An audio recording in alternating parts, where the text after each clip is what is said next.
China को भी एक तरीके का संदेश, क्योंकि इन दिनों हमने देखा है जिस तरीके से ऑपरेशन सिंदूर को ऑपरेट किया गया भारत की तरफ से, और जो तस्वीरें निकलकर सामने आई वो सिंपली ये थी कि पाकिस्तान को सैटेलाइट के जरिए और जो कुछ तस्वीरें हैं वो दिखाने में चाइना का बड़ा योगदान था। इनडायरेक्टली तो वैसे भी वो हेल्प करता ही है, लेकिन कई बार वो डायरेक्टली खुलकर आता है। और जो बीआरओ प्रोजेक्ट है वो भी बहुत ज़्यादा इंपॉर्टेंट है चाइना के लिहाज से भी।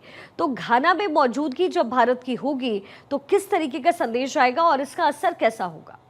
देखिए, पिछली बार भी जब प्रधानमंत्री का हालिया में दौरा हुआ था तो टर्की को संदेश दिया गया था।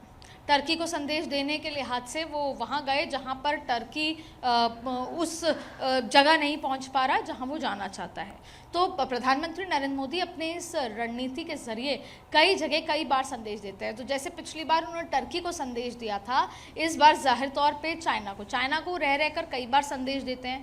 और चाइना ही एक बड़ी वजह है कि कई बार हम अमेरिका के साथ कई अलग तरीके के संबंध कर सकते हैं, लेकिन चाइना के लिहाज से भारत भी अमेरिका के लिए महत्वपूर्ण है। और अमेरिका, अब देखिए, घाना का जिक्र करें तो द्विपक्षीय दौरा जो होने वाला है और जो जोग्राफिकल इलाका है घाना का, वो अपने आप में बहुत खास है। जैसा आपने कहा कि चाइना बॉर्डर है। दूसरी बड़ी बात है कि प्रधानमंत्री नरेंद्र मोदी साउथ ग्लोबल की लीडरशिप इसलिए ही करना चाहते हैं जिससे कई मुद्दों पर चाइना को जिसे मात दी जा सके, चेक एंड मेट किया जा सके। उस लिहाज से, बॉर्डर लिहाज से घाना का जो पूरा दौरा है वो बेहद खास हो जाता है। और मैंने पहले भी आपको घाना के साथ जो भारत के जो रिश्ते हैं, क्योंकि पहली बार ऐसा होगा कि भारतीय प्रधानमंत्री की पहली यात्रा 30 साल में होने वाली है, तो यानी कि उसके उस सामरिक महत्व को अभी तक उस तरीके से कुछ देखा नहीं गया, लेकिन इसका महत्व है।